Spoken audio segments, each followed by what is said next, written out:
time I hear a young man say he grew up without a father, never make small of it. I know what it did to me. And, how I processed some of the things wasn't the right way to process it. And I didn't go do no evil stuff behind it, but it had me carrying around a lot of moments of darkness in my heart. And as a kid growing up, that wasn't great. We're back with one more down. Today we have tight end Mike Cobb out of North High School, number 89 for the North Bulldogs, class of 1973.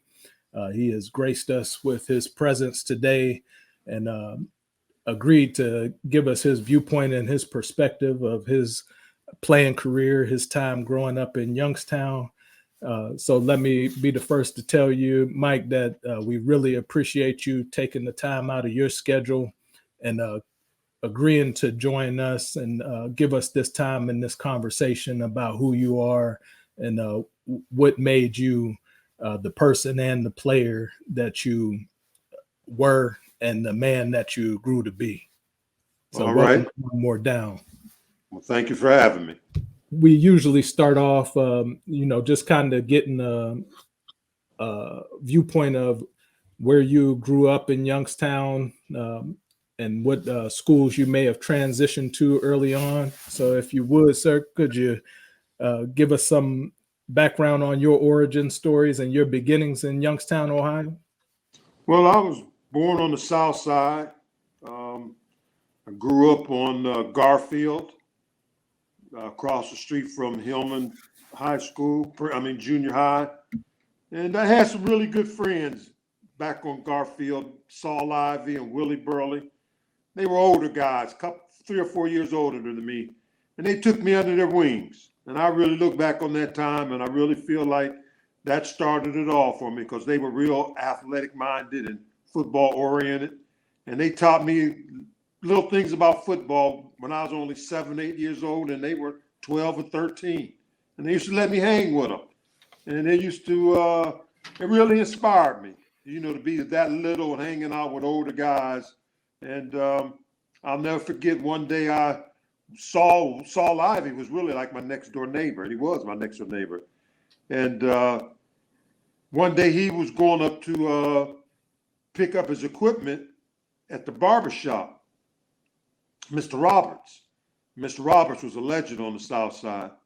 And when we went up there, like I said, I was like 8 years old. And Saul was like 12. And when we got there, he gave Saul his equipment because he held all the equipment for the Buckeye Elks. And so he went back and got Saul's equipment and brought it out to him. And then he looked over at me because he cut my hair also. And he said, Michael, he said, there's one pair of shoulder pads and helmet back there. He said, go back there and get it. You playing football this year. And I was 8 years old, and I didn't know nothing about playing no football. So I went back and got my equipment. I was proud, and I went home. And, next day, I'm going out practicing, 8-year-old kid, practicing against 12 and 11-year-old kids. That's a big age difference at that time. But that's how I got my start. Mr. Roberts told me to go back there and get my equipment. I was playing football. So now where was this barbershop at? Mr. Roberts' barbershop was on Kenmore. Was he a older, dark-skinned gentleman? Yes, he was. I got my hair cut there one time when I was a young man. I think I was about 8 years old. And at that time, I had no clue that shop was even a shop because was it the white barbershop on the corner? It just looked like a regular little garage. Yep, that was it. Yes, sir. I went in there and he was a much older man when my father took me there to get my hair cut by him. So you say that he was a legend on the South Side. What was legendary about Mr. Roberts? Well, he was just a man of the community. He was involved. He was a person who cared about the kids, and his barbershop was a hot spot. I should go in and listen to all those old guys tell stories. But yeah, he was just a person who cared. He was a person who cared. That's what made him a legend. Yes, sir. I certainly understand that because we had a lot of great men around that city, especially. I'm sure it was probably a lot more vibrant and bright during your era growing up than some of the parts of mine. But I remember some of those big time figures in our community, men like McCullough Williams, J.B. Williams. These were gentlemen that really poured into youth around the city of Youngstown. And it sounds like Mr. Roberts was one of those individuals that did that for the young men during your time growing up. He was.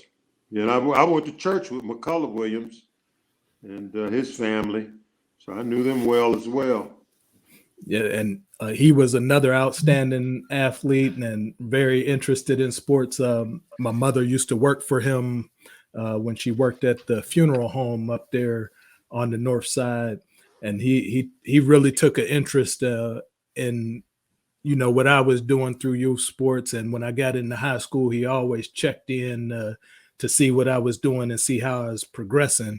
But he was a quarterback at South and on one of those early all city teams, and he was a great track man as well during his time in high school. So, it makes me feel good to hear that, there were people like that during the time that you were growing up, because it just is a testament to how good of a place Youngstown was to raise children and turn young boys into, strong young men, giving them that foundation to go on to become good men. Yeah, it was. So did you get a chance to experience Outdoor Park? Absolutely. All right. Wasn't nothing like those French fries, was it? I haven't found that taste since it burned down. Oh, man. If I could find out the recipe for that, boy, I sure would pay some money for it. So could you give us some insight into your family dynamic, your parents, any siblings that you may have had? Well, I'm the oldest of four. I have two brothers and a sister. My mom and dad. Well, I have a stepfather. I really don't know my biological father. He was a no-show in my life. But, I still overcame that. It was difficult for a while. It makes a lot of young men bitter. And anytime I hear a young man say he grew up without a father, I never make small of it because I know what it did to me. And, how I processed it, some of the things wasn't the right way to process it. I mean, I didn't go do no evil stuff behind it, but it had me carrying around a lot of moments with darkness in my heart. And as a kid growing up, that wasn't right. Now, what was your mother's name and your stepfather's name? My mother's name was Catherine, and my stepfather's name was Joe Johnson. And then your siblings, what were your siblings' names? My brother right after me was Earl. My sister, her name was Lynn, and my brother's name was Kevin. Okay. And we're spread out. We're spread out age-wise. There's some gaps between us. So I was definitely the oldest. My youngest brother I'm like 15 years older than him. No, more than that. I'm like 16, 17 years older than him. Yeah, that's a gap. Did you all kind of come through the same school? Were you on the same track in terms of elementary or middle school, or because you moved, it was different? What was that dynamic like? Well, I went to the same little middle school as they went to, Princeton. And, and then I went to South my sophomore year, and I switched over to North my junior and senior year. But they all attended South. My next brother, Earl, he went to Wilson because things were starting to get a little shaky at South. And we all were on the South side all the time. And so that you mentioned you went to South your sophomore year. So that would have been a time when when middle school had 7, 8, 9, that freshman year was still in like at Princeton. It wasn't necessarily in the high schools yet, or was it? Right. My ninth grade year was at Princeton, right? Okay. Okay. Yeah. And so when I went to South, you know, I met up with all my friends. When I grew up on Garfield, which would have me maybe going to not Cheney. What was the other side school down there? Hellman. Hillman. Yeah, I went to Yes. Hillman. But then I submit all. I saw all my friends from elementary school, and South was fun, but it also was dangerous. And I say that because down there they were doing a lot of things that were detrimental in a lot of ways, and that's why I left South, because they were coming to school smoking and drinking, and and I was like, man, I got plans, I got dreams, and so I switched and went to North, because I'll never forget when I was in the 5th grade, I had a teacher named was Mrs. Petrella, and she stood up in front of our class one day, and they were just getting ready to start to build General Motors plant. She stood up in front of our class, and she says, "You guys are going to never have to worry about a job." She says, "They're building an automobile factory that's going to give you guys employment for all your lives." And when she said that, I'm in the 5th grade, and I sat there, and I'd gone to New York City a few times with my mom because I had an aunt lived there. And when she said that, I said in my heart that day, I said, I've seen New York City. And but then as I got older, it even saddened me that when she was talking that language, she only saw us as workers. She didn't see nobody in that room with any abilities. And that kind of made me feel real sad. Because when I went to New York, I saw the World's Fair in 1963, 64. It caused me to open up my eyes. I knew there was something more than Youngstown. Not that Youngstown was so bad, but that I just knew that there was a bigger world out there. And I wanted to experience it. I'm glad that you said that, because now, you're a man that has progressed through different eras. So, you can recall back to a time in life in America, uh, pre-civil rights, during civil rights, and then post-civil rights. So, my question is, for youth, what were those 50s and 60s like in Youngstown for you? Well, you can see it in a lot of the films with Martin Luther King and them getting dog sick on them. My grandmother lived on Hillman Street in between Garfield and Myrtle. And Hillman Street back then was the street. And I'll never forget the day man went to the moon. If you could dig it up, the Youngstown Vindicator had "Man Goes to the Moon, Youngstown Riding." They was at the corner of Myrtle and Hillman. It was a big tank. I mean, a tank that was sitting up there on that hill. And I think they was ready to use it if it had got out of hand. But yeah, so I saw everything. I could sit on my grandfather's porch. My grandfather said, "You better not leave this porch." But I would sit there and I would watch the riding. I would sit there and watch the moments of unhappiness amongst Black people.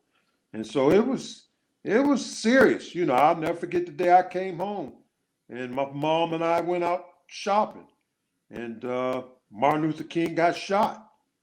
And we came in the house and my father was watching it, and he picked up my mom's most expensive lamp, and he picked it up and he threw it into the wall, and it just splattered into a bunch of pieces. And you know what? My mom didn't say one word, because she knew the anger that he felt in that moment. And so, yeah, to have a front row seat as a little kid, I was impacted in a lot of ways. And so, and I know, does those experiences, and maybe this is later on in our conversation, do those experiences kind of impact what you've done, the post-football career, speaking, motivating, investing in people? Are those the type of things that got you on that path? In some ways, yes. I've always been one that kind of always realized that I had a responsibility because Mr. Roberts used to talk to me every once in a while. And he said, now, Michael, don't forget where you come from. You help somebody else out. And, I've always been involved or tried to be involved.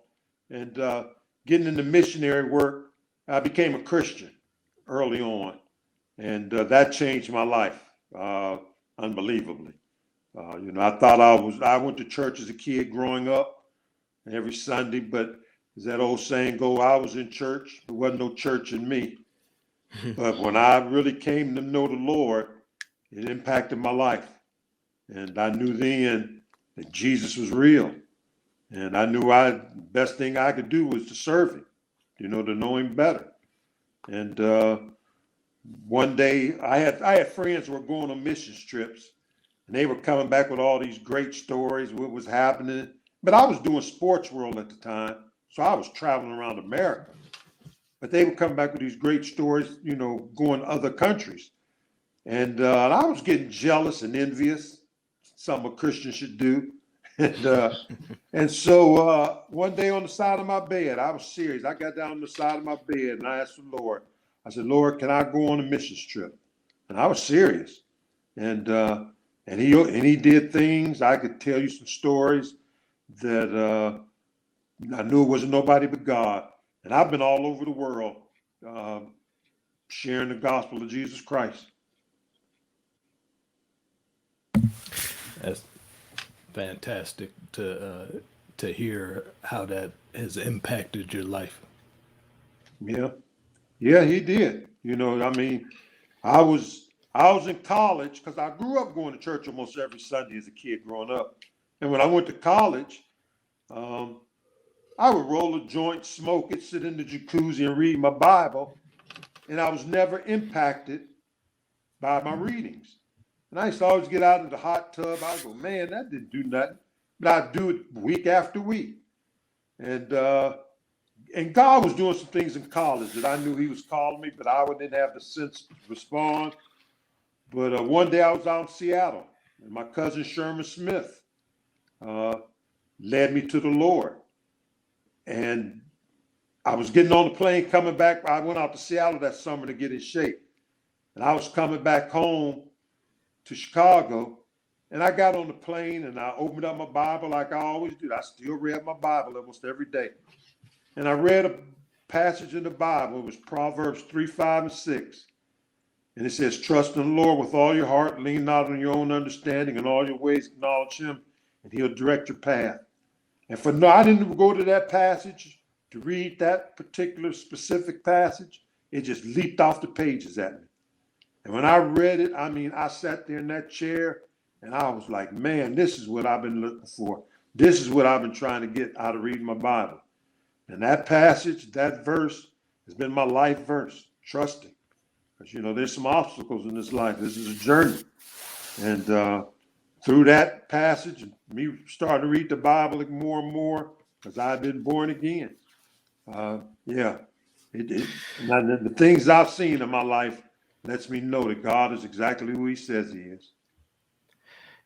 We've mentioned Sports World a couple of times, and I know what it is from working in schools. Can you, since we're talking about it, can you talk a little bit about what Sports World is for those who may not know? Well, Sports World was an organization, it still is an organization, where we went around speaking to kids in public schools. And back then, you could go into the schools and you could talk about Jesus. We would get in contact with a principal. He would bring all his kids to the gymnasium or the auditorium, and we would have about 35, 40, 50 minutes to talk to the kids. We just didn't sit there and preach to them. We would talk to them about life, and challenges. And then we were able to incorporate our testimony at the end. So it wasn't just a church session. And it was great. Like I said, I've been in every state in America sharing the gospel of Jesus Christ. And when I say every state, I mean every state. And it was just a great experience. a great experience. Yeah, and I had the opportunity, and I think it was free, so it was a free opportunity to have either ex-professional athletes, coaches, people that just high school kids automatically kind of give their attention to, and come in. I mean, it was really kind of a great thing on the receiving end of it. And one thing I asked before we talk was, how going around speaking to so many people, but yet having a genuine care for people. I was wondering how that works in terms of, you talk to this large group and then maybe you hear from them again, maybe you don't. What's that dynamic like? Well, it's interesting you asked that question, because after doing it for the first 4 years, I did it for almost 35 years of my life. And the first 3 or 4 years, I got a little despondent. I was like, man, I'm having these moments with these kids. They come up to me after an assembly and they would talk to me. And then I was gone. And I was ready to quit sports world because, it was like I was just a flash in the pan. And one day I was sitting there and I was thinking about quitting. And the Lord said, well, write them. So almost all the kids that came to me afterwards, I would write them. And I had a lot of pen pals. I mean, a lot. And I would even send them Christian T-shirts and things like that. And got so much to the point where years later, some of them invited me to their weddings. And that's great. So I became pen pals. And that inspired me, because I didn't want to just be a flash in the pan in their life. I wanted to be able to, if I could keep pouring into their lives, to do that, because I knew that's what God wanted me to do. Yeah, that just listening to that, I have so many questions in regards to, how that's changed your view, and even, looking back, when you think about your Christian walk and your time as a notable athlete,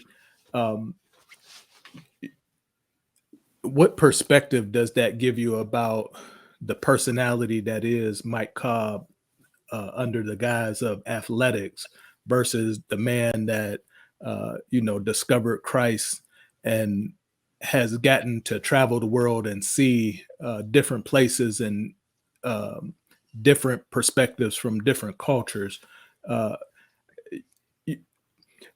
How does that feel when you've reached the heights of major college sports, professional athletics, and then you're thrust back into this world where you're in some of the humblest places around the globe, where people don't have much, or they're not aware of what it is to be a professional or a college athlete, and have this admiration of the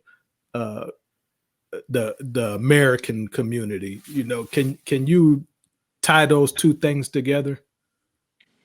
Well, when I look back over my life, and we all try and figure and analyze, but I was a first round draft pick, as you know, and of course I had stardom written all over my heart. I was going to be a superstar. But early in my career, like my third year, I had to have a lung removed. And that changed the dynamics of my career. And when I really look back on it, I really believe that God allowed me to play professional football, but God didn't allow me to be no superstar. And I look back on it and I thank him, because I believe if I had been a superstar, I never probably would have gone down the road of sports ministry, because I ran from it for about 2 years. And the guy who started the ministry, his name was Doc Eshelman, he hounded me for 2 years. And I mean, he hounded me. I mean, I even ducked him a couple times. And I look back on it and I said, now, why did he stay after me the way he stayed after me? And I really believe it was God. And I believe if I'd have been a superstar, all pro and all that, I don't believe I would have had the same perspective to allow myself to do that. That's what I believe. And so that is what I look at. And now I look back on it, I'm glad I wasn't a superstar. I'm glad that God cut my career short and allowed me to go down that road of ministry, because he gave me a life that the NFL could have never given me. And I'm so thankful. So, just kind of a, question. When did you, how far into your career did you make that decision to become a Christian and say, this is the path I'm going? Well, I became a Christian my second year in the NFL. And I was just okay with being a Christian. I didn't have any desires. I didn't really know anything about serving. And so the guy, Doc Eshelman, he was in charge of doing chapel services in the NFL. He went around to all the teams and he set up chapel services. And he got to know the guys in the league. And him and I became real good friends. And when he started Sports World Ministry, he contacted some of the guys that he knew over the years and asked them if they want to be a part. And, I was still had NFL in my heart, living that lifestyle to some degree. So I really didn't know what being in ministry really was. And I ran from it. And then when he started talking about what they were going to pay me, then I really ran from it. And, and then like I say, I didn't know nothing about serving. I wasn't that, how can I say it? No, not that I wasn't sincere. I just wasn't mature enough to know and understand. And I asked that because, circling back to some of your football experiences, right? Like you said, you're a first round draft pick. I think we're on number 22 overall, huge deal. Then you go to Chicago, big city, and you make this decision. And I guess, and then even later on in your career, you're in the USFL winning a championship. There's probably a lot of temptations or a lot of opportunities to get involved with whatever you want to get involved with. I mean, you name it, it's there. That's just another layer to navigate through that commitment. Am I right? It is. It is. And that's what I said. Before I lost my lung, I found this out that I was considered like the second best blocking tight end in the NFL. And I thought my career was getting ready to take a move. I had Walter Payton back there, so I was valuable. And so I said, okay, now they start getting me the ball, then the blocking and the catching, I'm going to be great. But then going into that season, I woke up one day and I was coughing up blood. And they didn't know what was wrong. I laid in hospital bed for a whole week, coughing up nothing but blood. And they didn't diagnose it properly. And then when they finally did, they told me I had something called histoplasmosis. And I never heard of that word. And then when histoplasmosis subsided, the doctor came to me and examined me. He says, Michael, he says, I got bad news. And I was like, what, doc? Because it happened in the middle of the season, so I missed the rest of that season. And he said, Michael, we're going to have to remove your lung. And when he said he was going to have to remove my lung, I don't have to tell you how I felt. That sounded like my career was over. And he was one of the best surgeons in Chicago. And the way he did my surgery, he did it in a way that I ended up playing that next season. I wasn't the same, wasn't even close, but I played. And I think that was another part that God was showing me, that, it's not going to be all about football. I got a plan for your life, because I was really starting to get more meat out of the Bible. And I knew that God was calling me, but I didn't know exactly how. Once again, like I said, I wasn't mature enough, and I didn't have anybody to really speak into my life and tell me anything. And so when I finally realized that God was calling me, I answered, and I never have any regrets. And I'd like to kind of go back a little bit because I'm processing a lot of the things and the topics that you've brought up. Um, so you had spoke about the National Guard being in Youngstown during the riots. We had a conversation with Mr. Julius Lavis, and he touched on that same period of time and what it was like for him as a high school student, seeing those things happen and take place in that city. So for me, I'd like to kind of jump back a little bit and just kind of go through your trajectory, as you're coming through Youngstown. You mentioned Mr. Roberts, the well-known barber on the south side of Youngstown, and then that first entryway into youth athletics and, getting to play for the Buckeye Elks and, begin that journey for yourself that sent you on that pathway to high school accolades and a college opportunity, ultimately culminating with the NFL and USFL before you transition into this 35-year journey of missionary work. I'm one of those Bonnie Rogers alumni, played for the Little Penguins under Reg Miller. So when I was doing my research on you, I just happened to come across that picture that displayed through the montage of videos, and some of those teams from that period and that era, they're foreign to me because they were disbanded by the time that I came into playing football. So the Buckeye Elks, they had you guys listed as Buckeye Elks Juniors. Okay. Now, No. is that correct?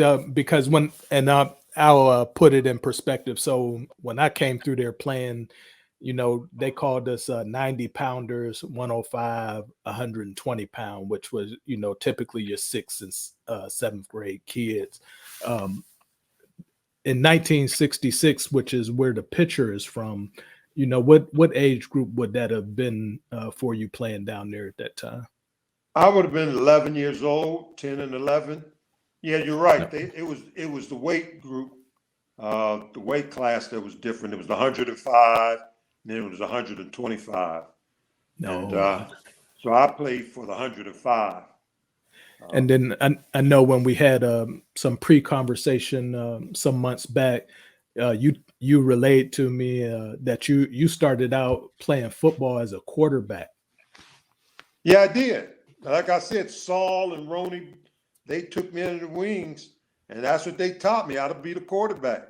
And so when I went out for Buckeye Elks, that's what I wanted to play. And Mr. Garland, who was the coach, he allowed me to play quarterback. And so when I was transitioning from the Buckeye Elks at Princeton, we didn't have a football team at Princeton. They were deciding who was going to get the old South High equipment. Was it going to be Hillman or was it going to be Princeton? And they ended up giving the equipment to Hillman. So I didn't play like football in my 9th grade season. But I was still a decent athlete. And Coach Mathis was at South at the time. And so he knew about me. And he came up after that summer going to the 10th grade. And he gave me a football and some cleats. And because I was a fairly decent quarterback at Buckeye Elks. And he said, now you get ready for next season. But something happened. I went to New York City that summer. And my aunt and my uncle had opened up a fish store, a fruit market. And I had worked with at a grocery store on Hillman Street, bagging groceries in 8th grade. So they knew I had a little experience. So they asked me would I come to New York and work for them that summer. And I went to New York City as a 13-year-old, 14-year-old kid. And man, I can't tell you how my eyes were open. But the funny thing about it was when I left that summer, I was 5'11". And when I came back from New York that summer, I was 6'5". And everybody was walking up to me going, man, who are you? So yeah, I didn't realize I had grown, but I knew something had happened because my uncle, he had I shouldn't say this on camera. My uncle was a little lightweight pimp. So, so he had all these flashy clothes, and he had given them to me because he had outgrown them. He couldn't be seen wearing the same things. So he gave me all these clothes at the beginning of the summer, and I took them to the cleaners, and I told the guy at the cleaners, "Hey man, I'm gonna pick these up at the end of the summer. Clean them for me, and I'll get them." So I go back at the end of the summer to pick up my clothes. So I'm catching my plane home, and I was gonna wear one of the outfits, and I put it on. My pants was high water. My shirt was all high.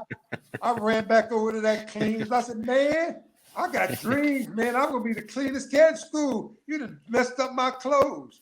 And so little did I know, he didn't mess them up. I had just grown. And when I came back, basketball was always my passion. So when I was 6'5" and came back, I was like, man, this is it. And so I just took on a whole new life. And so I missed coming to camp for football. So I came back home like about a week. They had already been practicing over a week football. And some of the guys in my neighborhood, I guess they didn't like me. So they said, "Yeah, man, Mathis said, come on down." So I went on down because I thought he was going to still let me play. And I got down there. He embarrassed me in front of everybody. And so I left and I played basketball. And by that time, I was hanging out with my friends from Hillman, and they was coming to school drinking and smoking. And I had dreams. I'll never forget when I was about 7, 8 years old, I saw John Mackey. Y'all probably don't even know who he is. Oh, yeah, Baltimore Colts, number 88. And he was running over some guys one Sunday, and I was watching the game. And I sat there and watched him, and I was mesmerized. And I'll never forget it. I said, man, I want to be a tight end. I want to be a tight end. And that's what happened. So, one of the things that I'm interested to know in regards to that growth spurt, because, we talk fairly frank about life as a young man and that pathway and how you're perceived as an athlete. Dallas is longtime educator. I spent some time teaching school as well. And then just from our own personal experiences coming through some of the public school system in Youngstown, we all have these perspectives and these commonalities in terms of what it means to be a public school kid. So, when you experience that growth spurt going from a young man of 5'11", and then you're all of a sudden you're 6'5", you're the size of a full grown man. And that adage that they say, when you're a big black man with a large presence, sometimes you're misread. Did you experience any of that with that growth spurt of being perceived as intimidating by teachers or community members or even peers? No, not really. I think people were just in awe that I'd grown like that.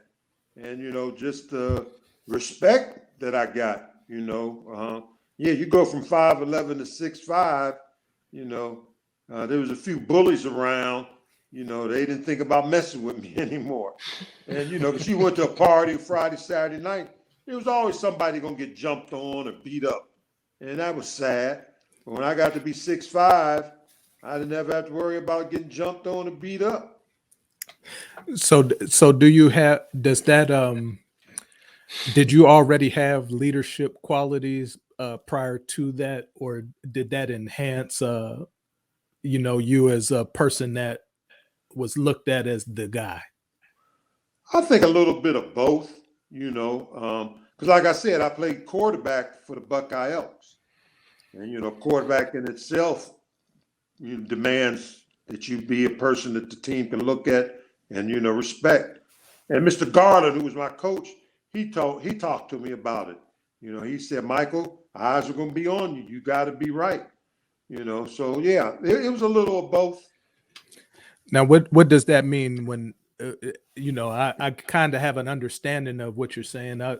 we have some similar experience in terms of progression, but from your vantage point at that time, what did you think he meant by eyes are going to be on you and being in that primary role as a quarterback? Well, I just knew that he knew that that took responsibility. Like I said, it wasn't just Mr. Garland. It was Mr. Roberts. It was Mr. Color Williams, and all of them. They would all speak into my lives. I had a gentleman who lived across the street from us when I lived on Dewey, and his name was Mr. Richardson, and him and I bonded. I mean, I was probably the only teenager that he spoke to in terms of life. And we had this fictional character, him and I. He was called Hope. And I'd be walking from the store, walking down the street, and he'd holler off his porch. He'd say, "Hey, Michael, you seen Hope?" And I would holler back. I said, "Yeah," I'd make a joke. "See, I seen Hope around the corner," But he didn't know. As a young black kid growing up on the south side of Chicago, I used to sit and I used to think about that word hope, and what it really meant. And, and I started, like I said, when I had that fifth grade teacher who told me about, the automobile factory. I still had hope then. I had hope of being more than a factory worker. And so when he said hope, I should ponder that word. And when Jesse Jackson came out with Keep Hope Alive, I should sit back and chuckle. I said, "Yeah, man, me and Mr. Richardson been kicking hope around for a while." That wasn't nothing new to me.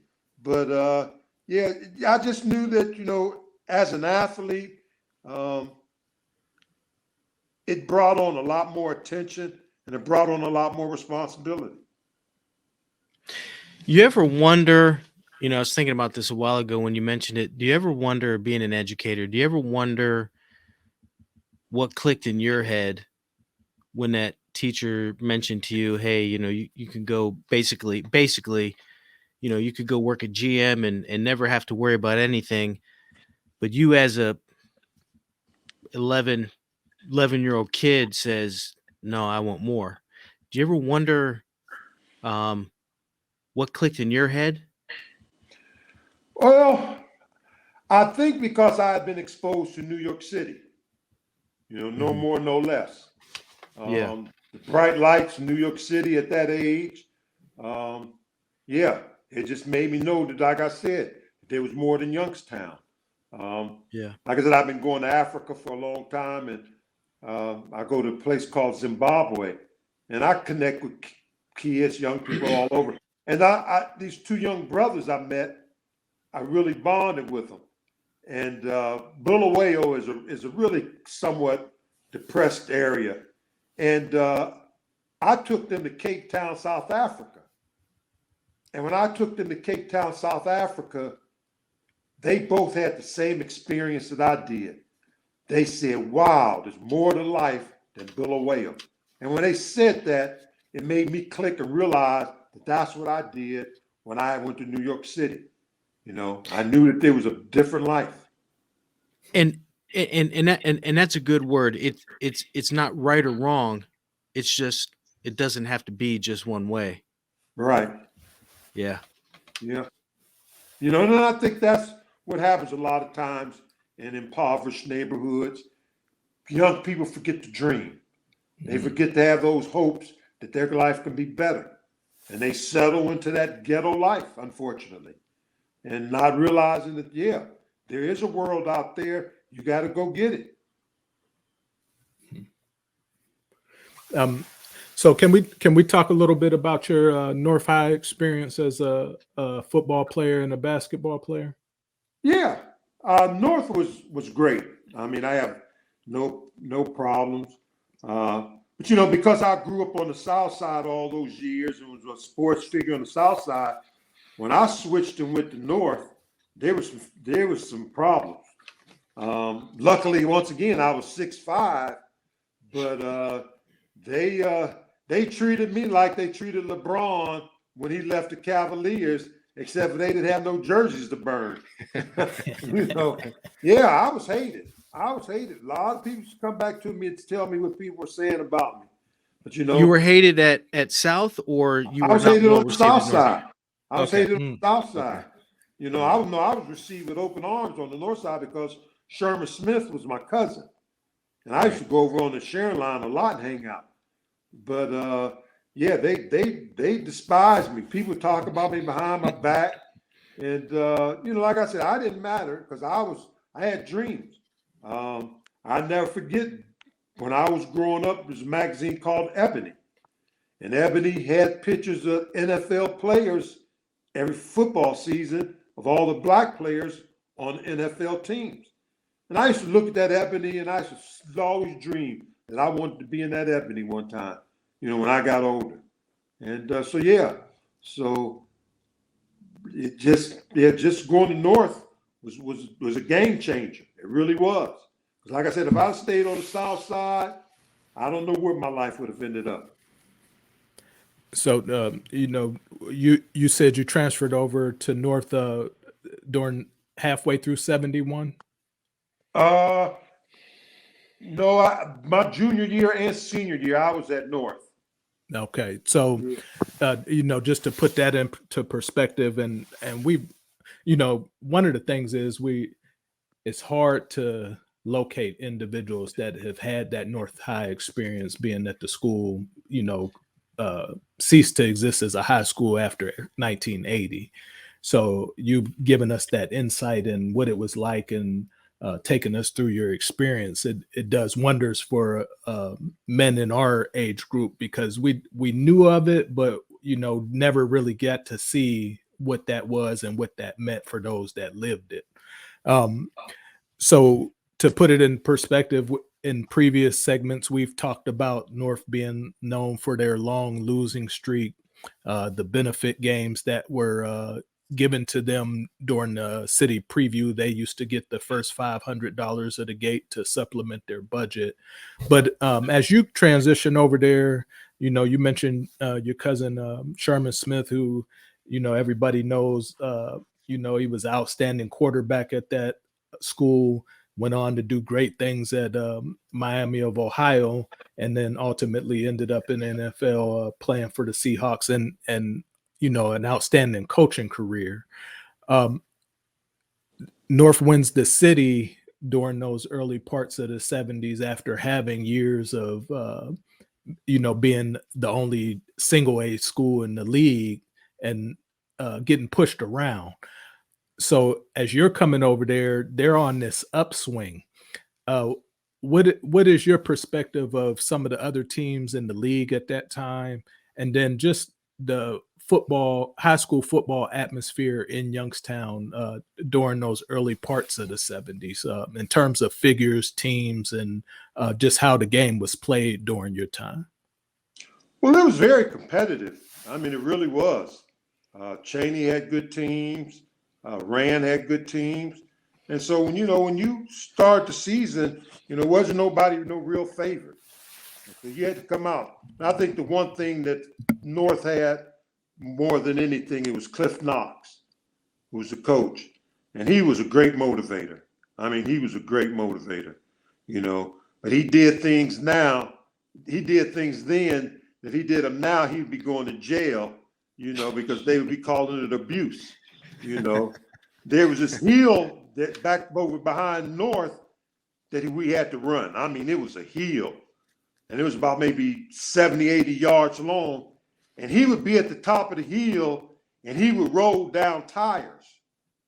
And you would have to hit the tire and bring it back up. And, you know, if you didn't come up right, that tire would knock you over, you know. And so, yeah, he did things that, today he would be considered abusive. And so, but he motivated. He would roll tires down at you guys. Yeah. Yeah, big tires, too. When no little tires, big tires. And Now, you had to hit them. Is this with the equipment on that you're taking these on? Okay. Yeah. I like it. I think it makes sense to me. Yeah. You know, he was, you know, I mean, there was a couple times, you know, he got after some players and their fathers was at practice, and their fathers came out there wanting to jump on Mr. Knox, you know, because his tactics. but yeah, he didn't take no mess. So what is it like playing under Coach Knox and then transitioning over to Coach Ruben Monroe? Sad to say, if Mr. Knox had stayed at North my senior year, we'd have been state champs. Because we had come off my junior year, you know, we were city champs. We had a good team. We had a lot of guys coming back, but we got full of ourselves. And Coach Ruben Monroe, he kind of let some things slide when he should have been cracking the whip. And because of that, we all got kind of blasé about it, you know, thinking we were, you know, these great players, but we needed some tongue lashing, and we didn't get that. And so we had a very subpar year that year. We really did. Where did Knox go? Did he just leave or he retire? No, he went to Ball State. Oh, okay. Yeah. And I wish he had stayed. If he had stayed one more year, like I said, we'd have been state champs. And I think even his coaching career would have been different. You know, he jumped at the first college offer that he got. And I guess he didn't think that, you know, maybe no more was going to come. So you're recognized as a all-state player in football and basketball.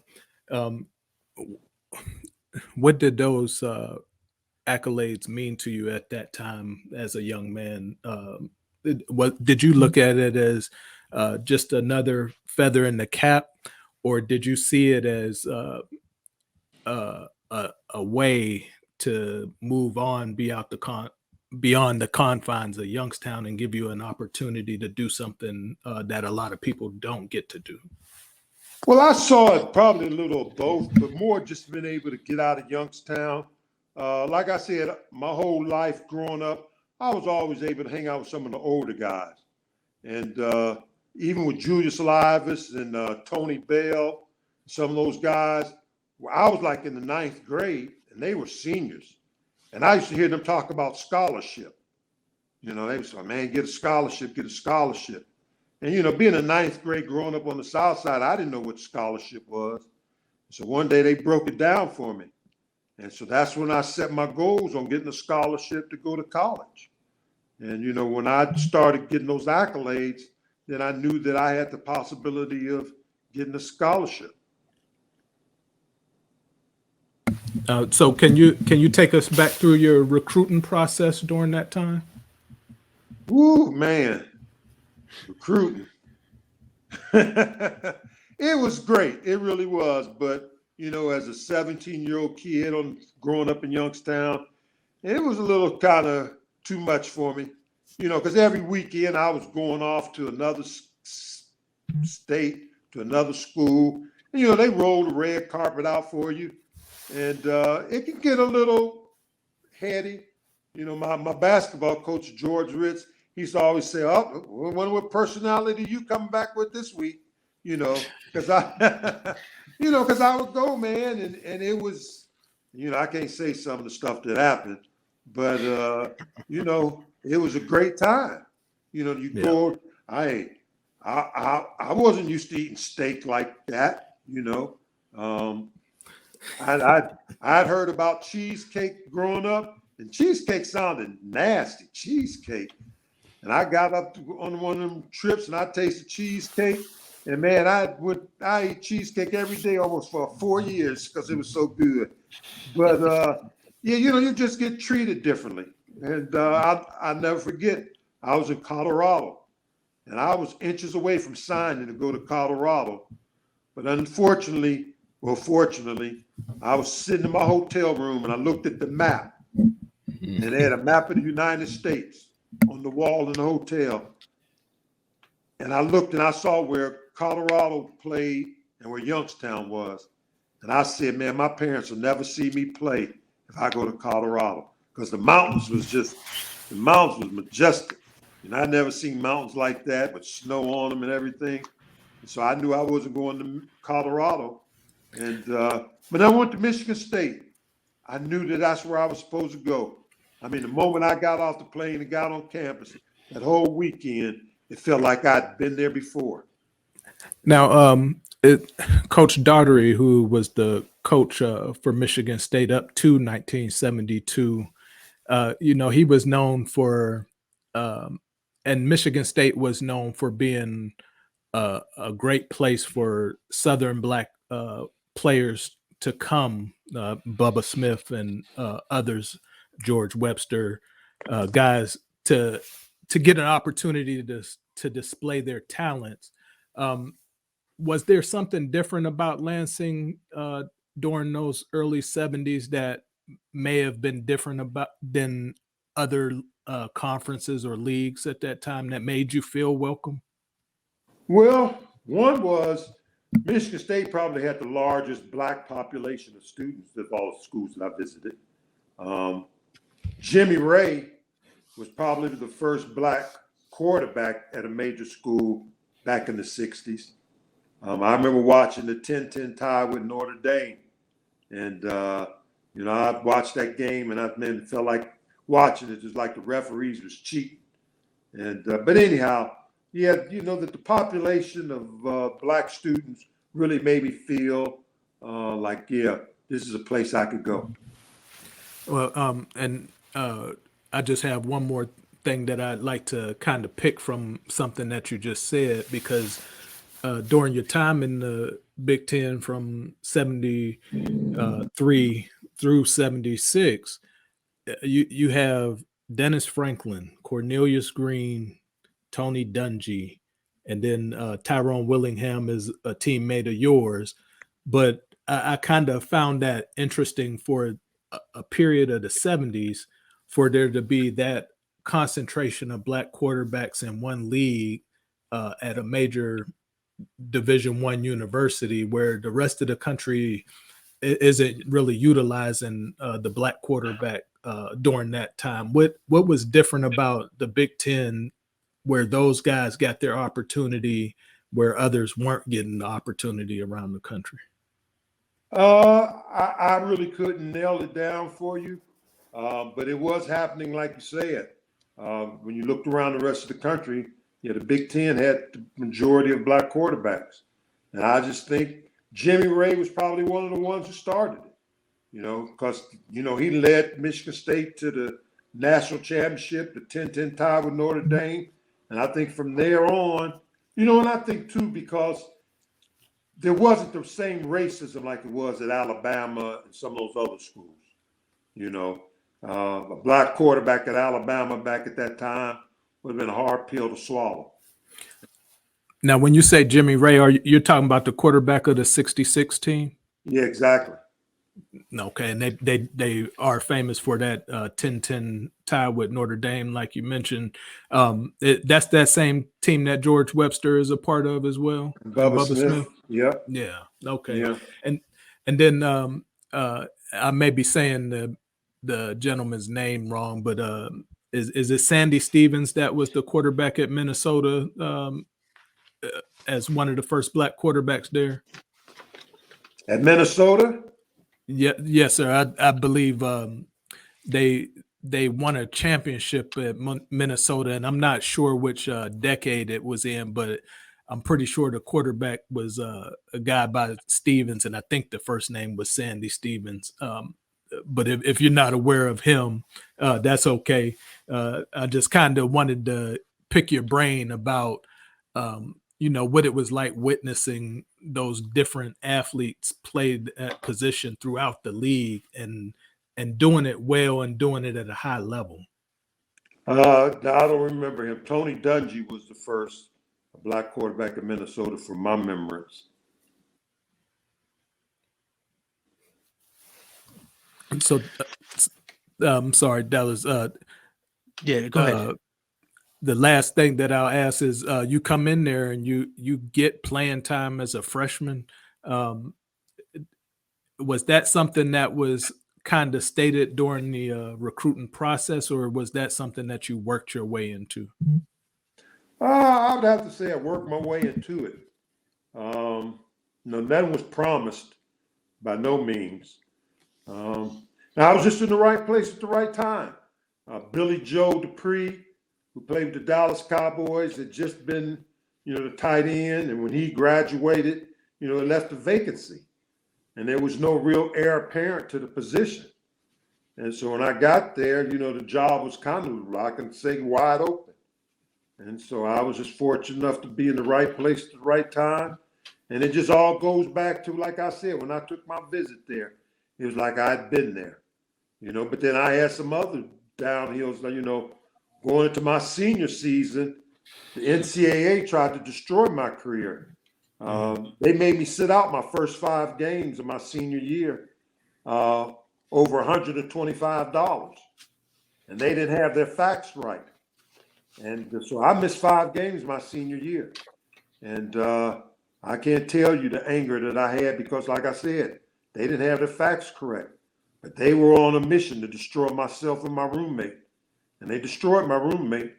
And he didn't ever get the opportunity because university went to bat for me. I have to give them thanks because they knew and understood the real facts. But they just knew that the NCAA was on a witch hunt. And part of it was Woody Hayes, because Michigan State at that time was getting a lot of good players from Ohio, and Woody Hayes didn't like it. And he had friends at NCAA, and he sicked them on Michigan State. And they came to Michigan State with a vengeance. What, if you don't mind me asking, what was the $120 that they were debating? I figured you was going to ask me that. Well, you have to know this is the first time I'm really ever telling the story. My roommate and I used to use a coach's car. And the coach said, don't bring my car back on empty. And so we went to get some gas one day, and we went in the glove compartment. I went in the glove compartment. And I saw his wallet in there, and I just was kind of nosy. I looked through his wallet, and I saw a credit card belonging to an alumni. And there was a few little favors I got during my recruiting year, where you get little perks here and there. And I said out loud to my roommate, I said, man, we could use this credit card. I was just saying it jokingly. And I wasn't doing nothing devious in my life like that. And but anyhow, my roommate took it serious. And he started using the credit card. And he came, his wardrobe grew. I mean, his wardrobe grew. He was buying some nice clothes. And so I was watching his wardrobe grow, and I knew what he was doing. So there was a jacket that was over at the shops. And I saw it was half leather, half suede. And I was like, man, I'm going to go get this. So the last day before we were going to go home for summer, I got his car and I went over and I bought that jacket. And that whole summer I sweated because I just knew we was going to get busted. And nobody ever busted us. But 2 years later, that was my freshman year. Oh, shoot. 2 years later, here comes the NCAA. And so what they figured was that the coach and the alumni had given us that card to use. And we tried to tell them, no, we stole this card. If anything, we should be going to prison. But, they weren't buying that story. No, they weren't buying that story at all. And I mean, they had us. We was in the courtroom, and I was like, man, $125? Y'all would, because they had suspended me for my whole senior year first. And because my roommate had spent almost $2,000. And, back in 1972, 73, $2,000 on clothes was a lot of money. $2,000 would be a lot now. But anyhow, so I told him, I said, man, no, we should be going to jail. But they didn't want to believe it. And so, but anyhow, the university went to bat for me, and they got my suspension reduced to 5 games. And so, that I had to, I sit back and I think about it, once again, I say, I would have probably been All-American and everything, been drafted a lot higher than 22nd. And, but anyhow, it was a tough time. So my question would be is, why does the coach have a booster's credit card? That's the flip side of it. Because Because those kind of things were going on. The hanky panky. right, Yeah. right. So it's multiple layers to it. Yeah. And really kind of dating ourselves. So I remember, if I'm thinking correctly, you had to give the credit card. They'd put it in that little thing with like the triplicate, and they'd jam that little plastic thing across, like not the scanner that we have right now. Yeah. Right? Nobody even knows what we're talking about. Yeah. About how you used to have to use credit cards back in the day. Yeah. And then that was sad, because you look at what's going on in the NCAA now. Kids are getting $1 million for choosing a school. So, the NCAA been crooks for a long, long time. They really have.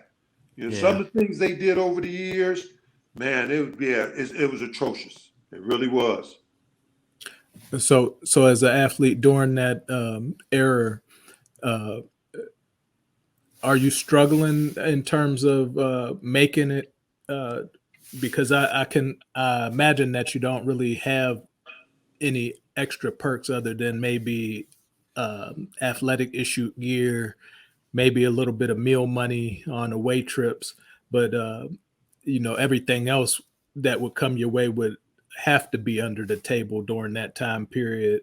Maybe a manila envelope, maybe a little extra handshake here and there, just to get by and survive, because we come from places where sometimes our parents don't have the means to send money to us to make sure that we're getting those things that we need, supplies, extra food, and just making it through those 4 years.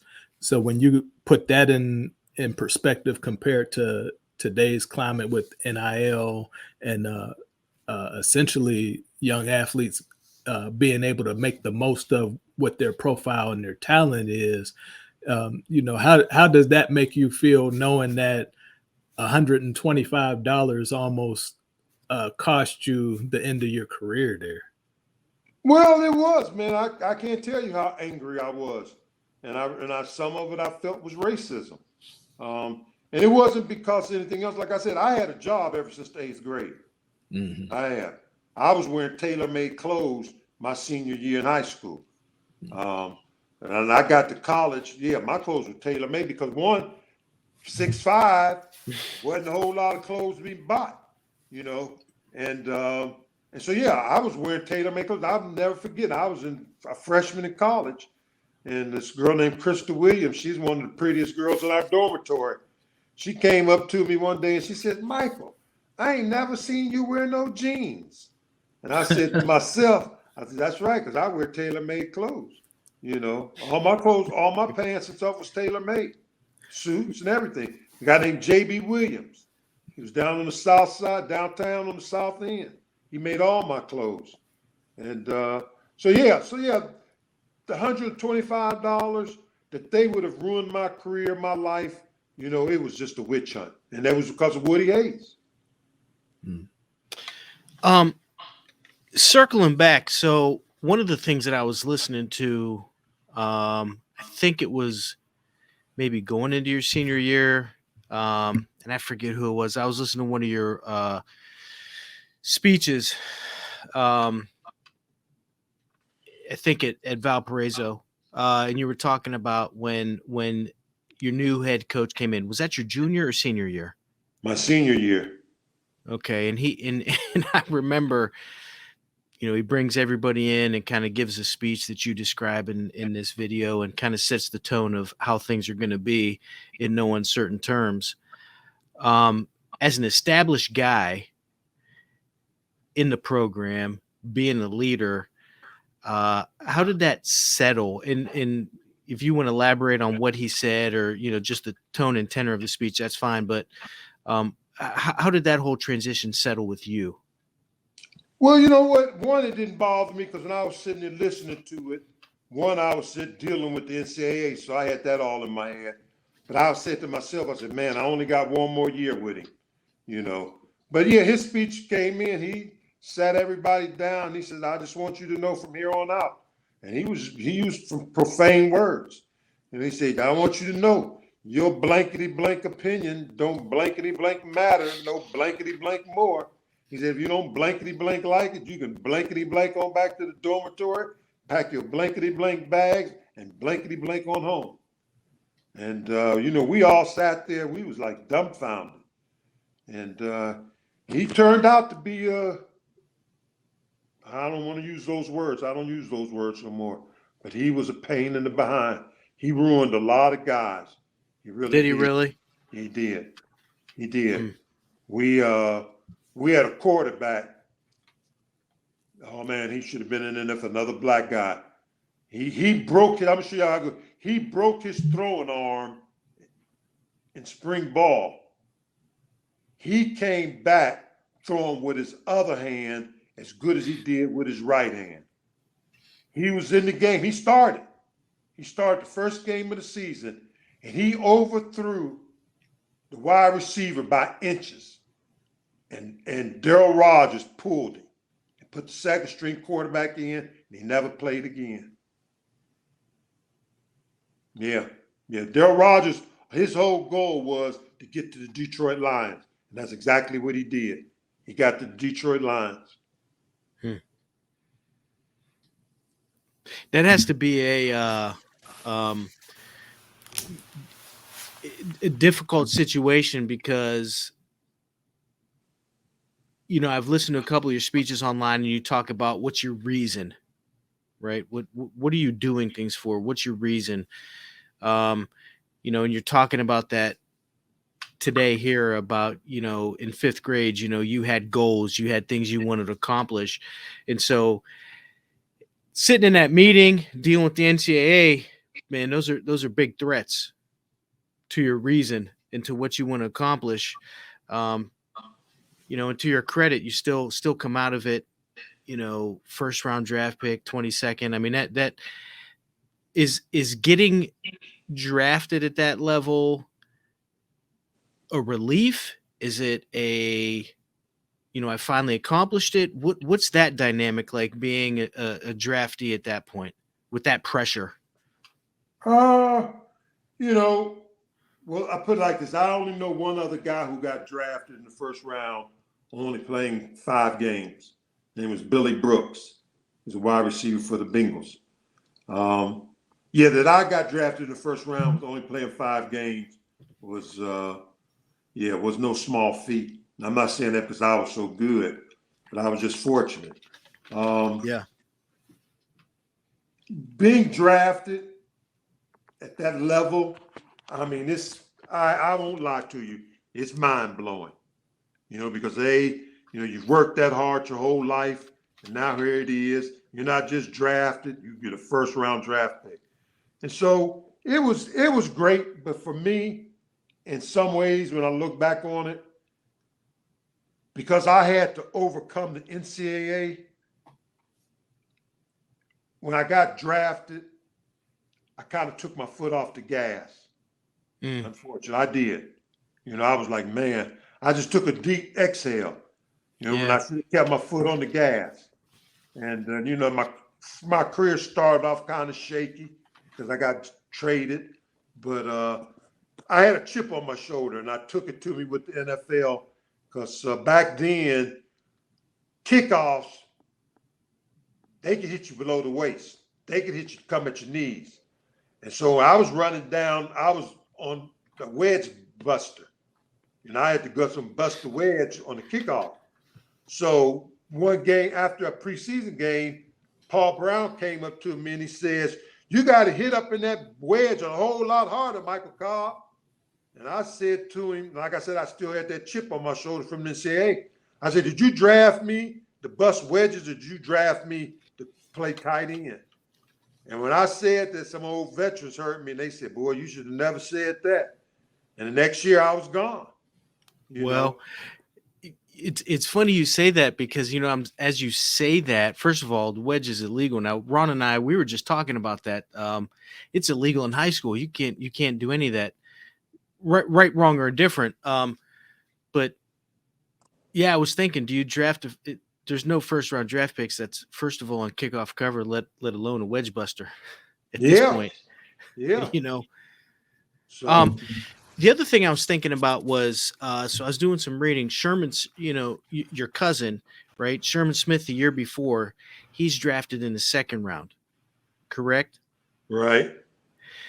Did that kind of give you a little advantage to understand the process, or like you mentioned, it's kind of a big deal. You've worked so long, and here it is. Was there any prep advice, um, assistance in navigating any of this because he had just gone through it the year before? Not really. I mean, we were close growing up. We were like brothers growing up. But he was at one university. I met another university. And so when he got drafted, like I said, I was all caught up in that NCAA thing. So I really wasn't seeking a whole lot of wisdom about anything else. I just out trying to get through this storm I was in. And so, no, not really. I was proud of him. I was happy for him. But I didn't really inquire because I had too much on my shoulders. Yeah, I couldn't see the draft. I really couldn't. I couldn't see my future at that moment because I was just trying to survive the NCAA. I have a question in relation to that because I'm listening to you and just kind of knowing what that experience means for those that depend on you. So I have two uncles and my own father. They were all Major League Baseball players.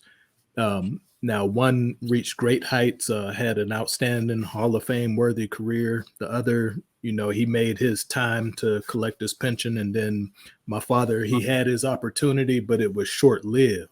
So I see what being brought into professional sports does for the changes in a family's financial situation and maybe their viewpoint of what's possible. Did you feel a burden of expectation to make it and to really pull everybody else up, or were you just given the support by your friends and families to just be the best that you could be, making that transition from college to the pros? No, I didn't feel any pressure like that because my stepfather was successful. He owned a bar, tavern, whatever you want to call it. He owned his own construction company. And so he wasn't struggling financially. So no, I didn't feel any pressure that I needed to support them. So no, I never had that burden. Now, once you're a bona fide professional and you're coming back to the area in Youngstown, do you have any ego or personality changes as a young man getting picked in the first round? Well, I'm sure to some degree. But I've always tried to stay humble. I've never been no boastful person because I don't like the way it comes off on other people. So I didn't want me being like that. So no, I like to think that, I've been pretty humble about it. And I think that's the way God wants me to be about it. And then my last inquisition in regards to that period, because I think I've experienced it as the son of a professional athlete. People have they have a wrong idea of what that means to make it to the professional level. Because that could mean different things. It may mean that you got to come to camp for a few days and then sent back home. It may mean that you get 1-2 years in and then you never play again. Or it may mean that you get 15, 20 years and end your career prior to your 40s. So just to put it in perspective, the money that was being paid at that time, some people don't get that it's not enough to make a retirement off of playing professional sports in the 70s. And then, on top of that, you don't have free agency. So your rights are pretty much controlled by that team that drafts you.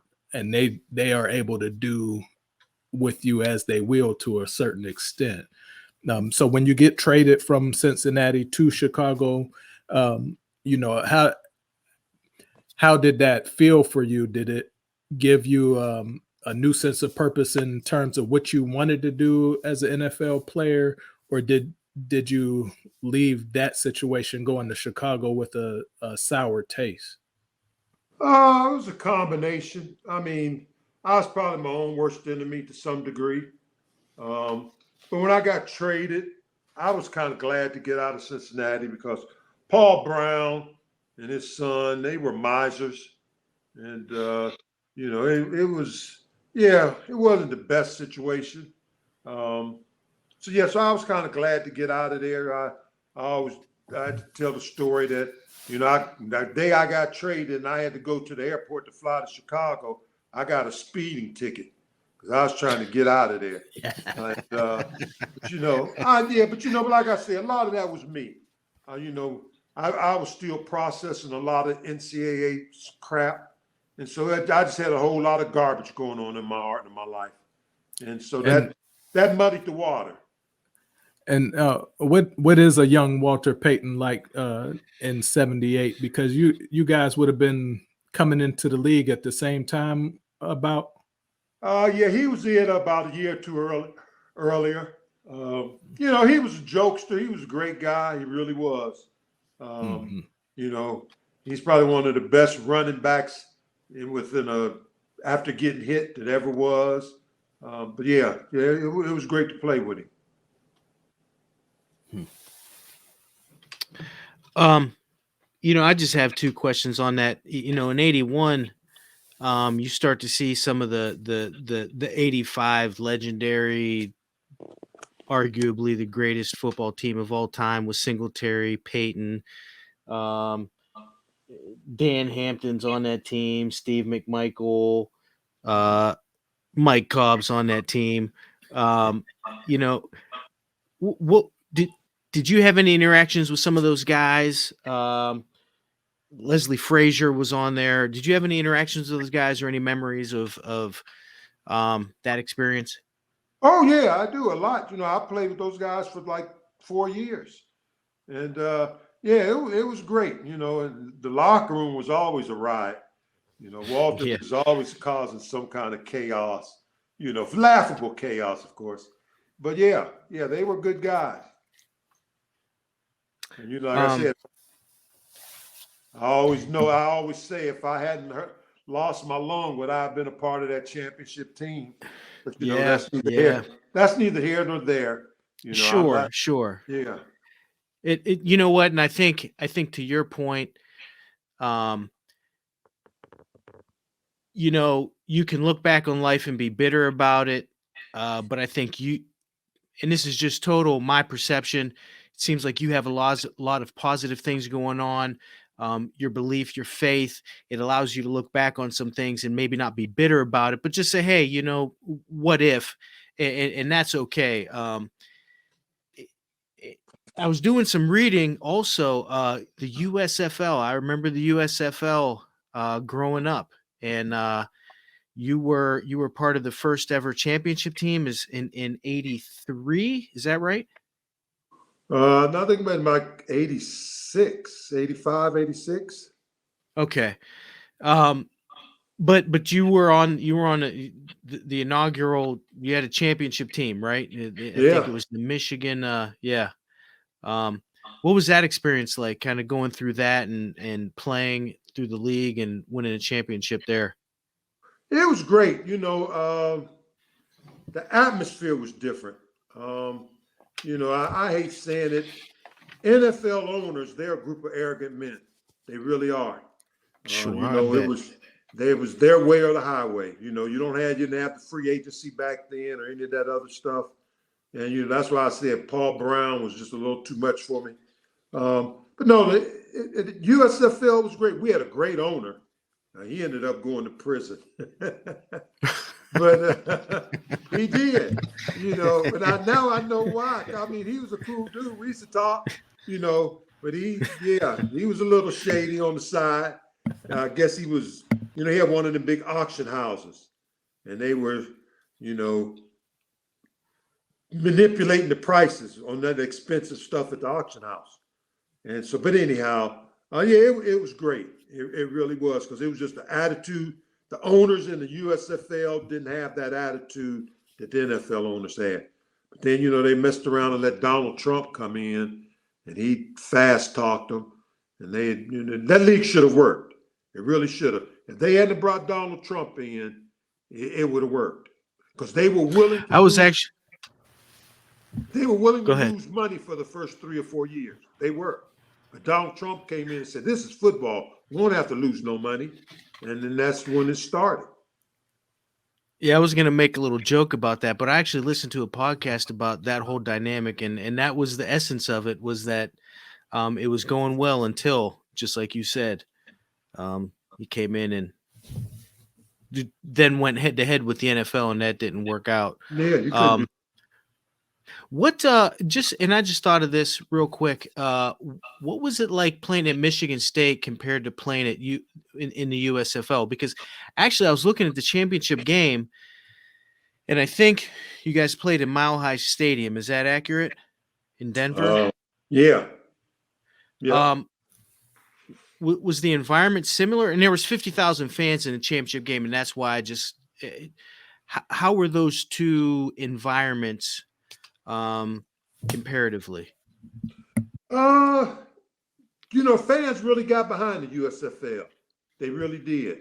And that's one of the reasons I knew that it could have worked. It should have worked. The championship game, it was a lot of energy. And, but there again, they put the cart before the horse and changed the whole dynamics.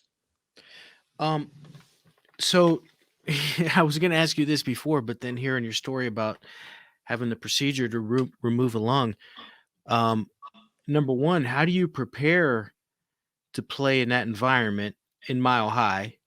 With the air being so thin and the cardio piece to playing in there. And then number two, just kind of finding out that you had that situation. What was that dynamic like going in and playing in that game? Well, I never really thought about it. I just played. I was right about the time the USFL started. I was kind of getting back to where I once was. It took me a couple of years, and so no, I was okay. Wasn't tough to kind of go in. I just asked because I had been in the mountain areas. I'm not an elite NFL athlete, but you can definitely tell, it's tougher. Everything is more difficult, and you lose your breath. I mean, it was there no issues doing that? Well, the human body's phenomenal. It really is. The human body's phenomenal. And, I think once I got my other lung worked up, conditioned, I would get winded a little sooner or quicker. But no, I was all right. All right. Mike, when you look back of playing sports throughout the majority of the first half of your life, what are the life lessons and the positives that you take away from being an athlete that you applied to life after football? Well, I guess the simple one is never give up. You never give up. No matter what the score is, you don't give up. And for me, it was just that. How can I say it? When I got drafted, it wasn't about being in the first round or anything. It was I made it. All that hard work, I made it. And so I always tell kids, young people, whoever, put the work in and see what happens. And, that's what I did. I came through some other obstacles and then I made it. So, I look back on my life and I look back on my career, and it's so much I should have liked to have done or accomplished, but I always say I made it. I get satisfaction out of being able to say I made it. That's fantastic. Because it's like the NBA. There's 400 NBA jobs. You know how many thousands and thousands and thousands of kids trying to get to the NBA? I tell them, there's only 400 NBA jobs. And so yeah. So and now that you got Europeans competing, you got to put the work in. Yeah. And that's not just athletics. That's pretty much anything that you do, because, this world is competitive. So if you're not ready to do what you have to do to put yourself in position, you're going to find some pitfalls and hard surfaces to bump your head up against to put you back on the path that you're supposed to be on, or you're going to get run over. Yep. And don't let disappointment discourage you. At all. Yeah. And that's what too many people do. They allow disappointment to discourage them. Yeah, I think it's this instant gratification society, and there aren't enough coaches throwing tires down 80-yard hills at kids.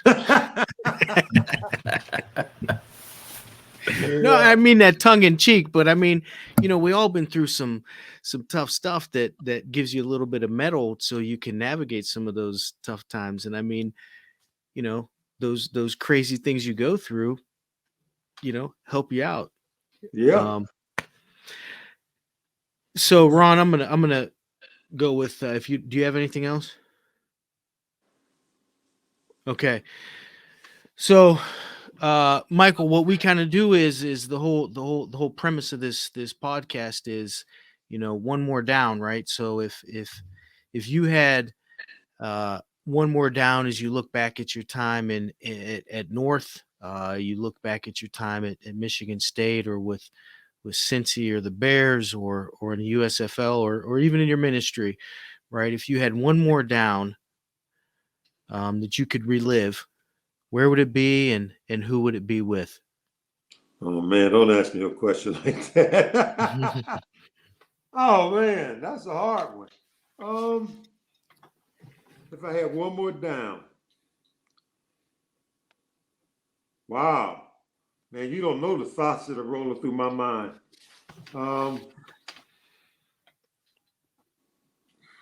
The guy who recruited me at Michigan State, name was Howard Wires. He's no longer with us. If I had one more down, I'd take him and his wife out to dinner. He was a phenomenal person. He really was. And I mean, he made a difference in my life. And Howard Wires. Howard Wires. Was he with you all the time through Michigan State there, or? Yeah, no, he got canned. When the NCAA came looking for blood, he was part of the fallout, and he got fired. But he turned around, and he turned his life into a success. He was so successful that 60 Minutes did a segment on it, that the way he treated his workers and the way he treated the people that he did business with. Oh yeah, he was phenomenal. He was really phenomenal. Well, I can only say for me, and Ron, you can wrap this up. It has been I've really genuinely enjoyed this. Just the multifaceted pieces to it, and not even just about the football, but about the man that you are, the investment in people. Like I told you before we really started doing the podcast, I was listening to one of your speeches at Valpo football, and there was a part where I was ready to get up and go play for you. So, I enjoy it, and it's been you've lived up to everything I thought it would be. So I really appreciate it. Oh, well, it's been a blessing for me, and I'm like I said, I don't usually do things like this because it takes me out of my element. I don't like bragging or talking about myself, because that's not what I'm about. But thanks for allowing me the opportunity, and I've enjoyed it too. Mike, I want to thank you because, like Dallas said, to echo his same sentiments, you giving us that story and that perspective, the general public, you really just don't get the opportunity to get behind the wall of individuals that have done things at a high level and with great proficiency. But what this podcast is about is it serves as an example and of a blueprint for those that are entering this process. You may be an up and coming high school guy who's getting some looks and some notoriety, but you get to listen to someone else who's done it ahead of you and knows what's waiting for you on the other side. So for you to take us through your life of your youth, what it meant being in that spotlight at an early age in high school and being recognized as someone who was a standout, and then proving it when you got to the college level and ultimately getting your opportunity to extend that in the professional ranks, but also having to deal with life post sports, finding a new calling and a new purpose and a new mission. It's everything that they don't tell you when they run across Sports Center. We only get two perspectives, either greatness or they wait for you to have a failure. And for you to give us this time to let us know and let viewers know that there's other parts and life is a journey and you're going to go through a lot of transitions on the way. I'm just glad that I had the opportunity to spend this time and listen to you and hear what your testimony was and, benefit from getting that first person perspective from the man himself and not just what somebody thought of the man. So thank you for your time with us. All right. Well, thank you. And I appreciate it also. When you get to Youngstown, give me a call. We'll take Dallas out for lunch or something. Yes, sir. I'll be there soon because my mama and my father, they're still in the same house. I got to come up and see my son soon. So, all right. Well, give me a holler. Yes, sir.